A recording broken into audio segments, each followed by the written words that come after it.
ये सारी योजनाएं महाराष्ट्र सरकार की ये सिर्फ पेपर पे है, इनके लिए फंड आता है।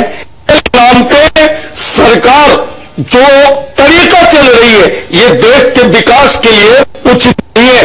आज मैं बता दे रहा हूं कि मेरा खुद का 300 मेंबरों की मेरी फाइल मालाड राशिंग ऑफिस में पड़ा हुआ है, जबकि डिप्टी कंट्रोलर से कंफर्म होकर पड़ा है, लेकिन आज आरओ उस फाइल को इश्यू करने के लिए तैयार नहीं है। तो मैं कैसे मान लूं कि महाराष्ट्र सरकार की योजनाएं प्रॉपर तौर पे गरीबों तक पहुंचती है? गरीबों के नाम पर ब्यूरोक्रेट और मिनिस्टर ये सब चोरी करके गरीबों के नाम पर खाते हैं। अगर नहीं खाते, मैं कल ही की बात है कि गंगापुर मार्केट के अंदर 1,50,000 टन गेहूं बारिश में बिक गए। क्या आज इस मुल्क में एक तरफ भुखमरी है, दूसरी तरफ हमारे गोदामों में अनाज रखने के लिए जगह नहीं है?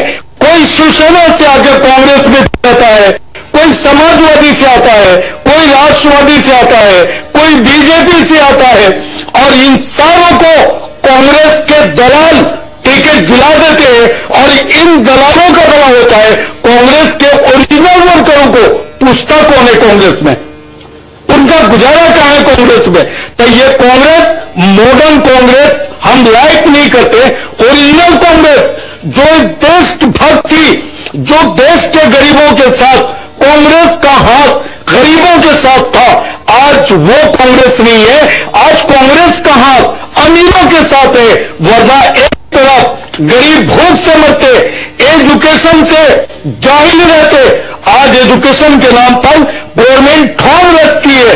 मैं पूछना चाहता हूं गवर्नमेंट के उन मिनिस्टरों को जो एयर कंडीशनों में बैठ के प्लानिंग करते हो, आओ मेरे साथ, मेरे जैसे लोगों के साथ ग्रास लेवल पे काम करो। महानगर पालिका सैकड़ों करोड़ रुपया खर्च करती है और महानगर पालिका के स्कूल का एजुकेशन का ग्राफ गिर रहा है।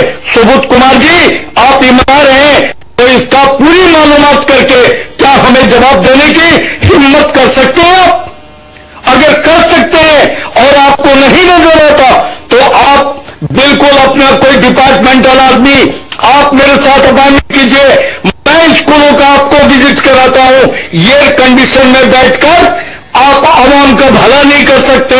आप रोडों पे निकलिए और देखिए कि आवाम के भलाई के नाम पर आपके डिपार्ट के लोगों को कितना लूट रहे हैं। सुबोध कुमार जी, आप ईमानदारी का डंका मत पीटो। आप ये कहो कि हम म्युनिसिपैलिटी में आए हैं और सिर्फ इसलिए आए हैं कि गरीबों को मारना है और अमीरों को आगे बढ़ाना है।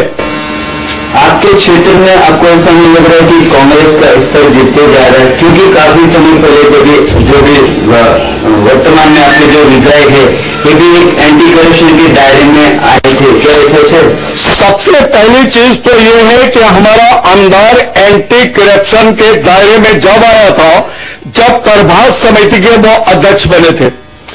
मुझे अफसोस है कि एक तरफ हम कहते हैं कि पॉलिटिक्स और क्रिमिनल अलग होना चाहिए, लेकिन जब टिकट देने का नाम आता है और जब नोटों का बैग सामने आता है तो हम भूल जाते हैं कि हमको किसको टिकट देना चाहिए और किसको नहीं देना चाहिए।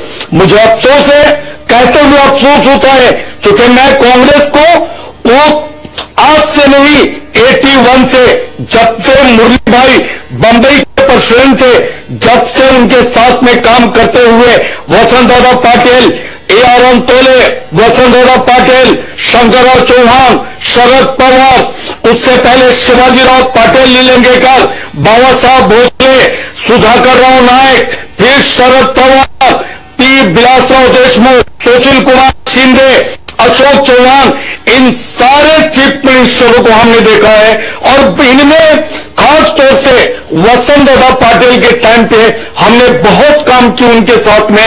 आज हमें अफसोस होता है कि इस महाराष्ट्र में जिस लेवल के वसंतदादा पाटिल थे, ये महाराष्ट्र आज का दूसरा वसंतदादा पाटिल दे सकती है। कांग्रेस के स्तर महीने की बात है, मुझे अफसोस है कि आज एक बीआरसीसी की जनरल सेक्रेटरी कारपोरेशन टिकट लेके आती है और वो हार जाती है एक मामूली लड़की के सामने।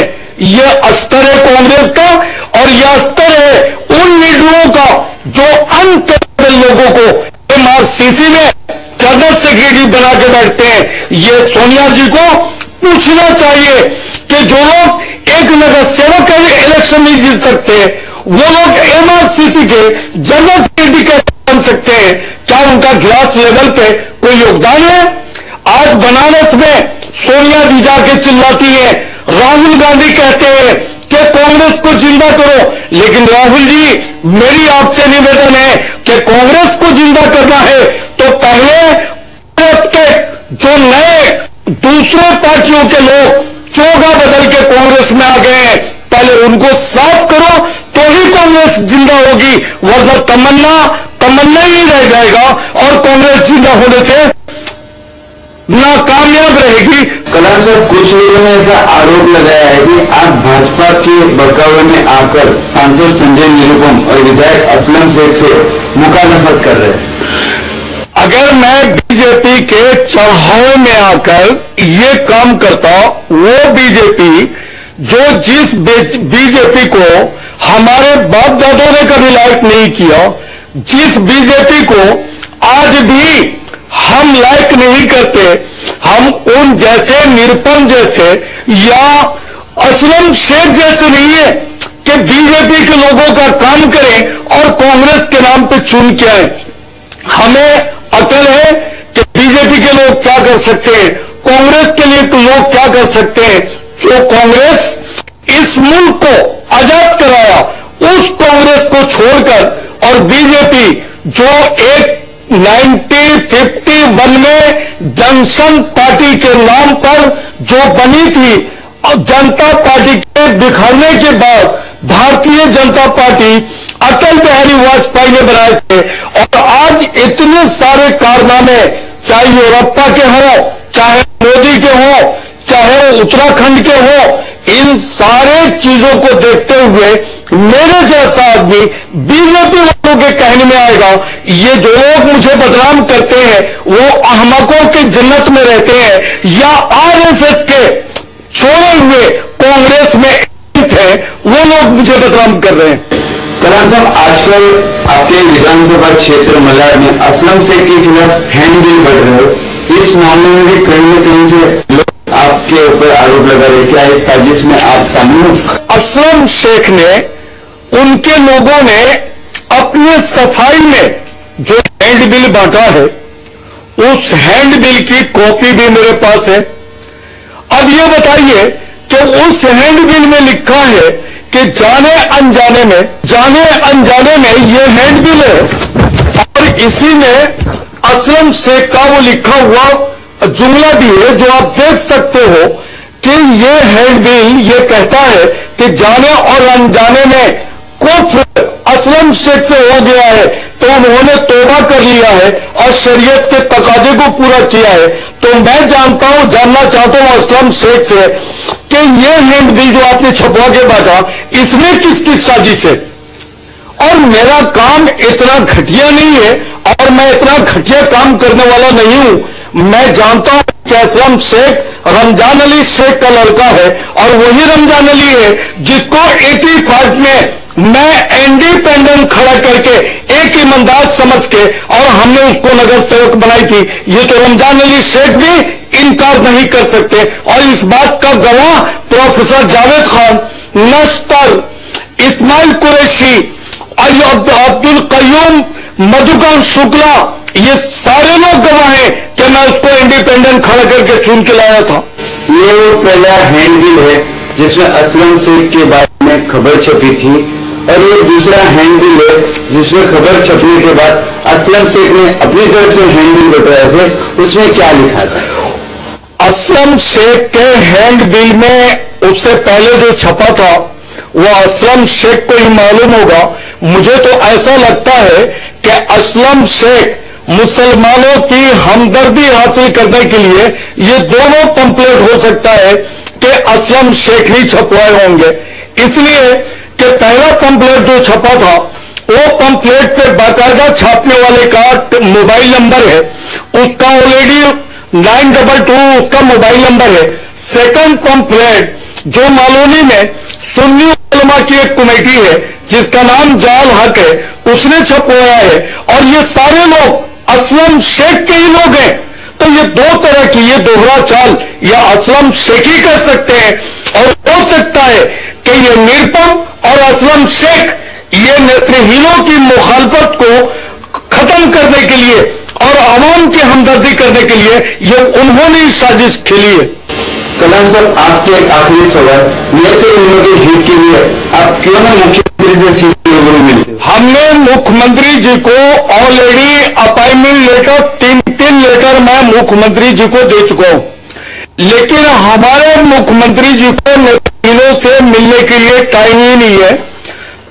मेरे पास ऑलरेडी मुख्यमंत्री के दफ्तर के जिस इश्यू करा हुए लेटर ऑलरेडी मेरे पास मौजूद है, मैं आपको दिखा सकता हूं, लेकिन आज तक मुख्यमंत्री जी आज तक उनके पास टाइम नहीं है कि नेत्रहीनों की समस्या सुनने के लिए वो नेत्रहीनों को अपॉइंटमेंट दे दे। उनके कार्यालय में 2-3 लेटर हमने भेजे हैं, 2 लेटर तो ऑलरेडी हमारे पास मौजूद है। हमने मानिक राव जी को लेटर दिए हैं, हमने बंबई MRCC के प्रेसिडेंट को भी लेटर दिया है, लेकिन नेत्रहीनों की दुख सुनने के लिए कांग्रेस के आज नए नाम निहाद लीडरों के पास टाइम ही नहीं है। मानिक राव ठाकरे जी ने आश्वासन हमें जरूर दिया था कि जल्दी हम अपॉइंटमेंट करा के मुख्यमंत्री का बैठाएंगे, लेकिन आज तक हम उनका इंतजार करें। हमें उम्मीद है एक बेहतरीन सुलझे हुए नेता है।